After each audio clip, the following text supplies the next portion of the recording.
Hey everyone, welcome back. Seeing a yellow service issue banner on your Flex home screen and not sure what it means or what to do? Here's how to read it and fix the most common ones from the app. A service issue yellow banner in Flex always means something is blocking your rent from being submitted that month.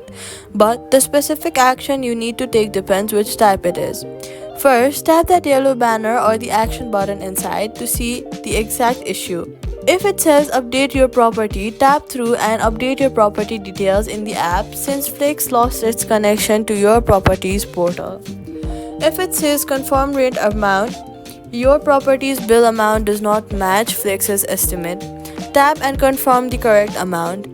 If it says upgrade card, your payment card was declined. Go to settings inside Flex and update your payment method. If it says payment disabled, your property manager has turned off Flex.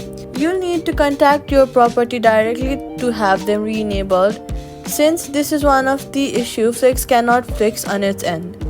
For all service issues, Flex also sends alerts by text, email, and push notifications, so check those out for action link. So, all you've got to do is tap the yellow banner, read the specific issue type, and follow the in app steps.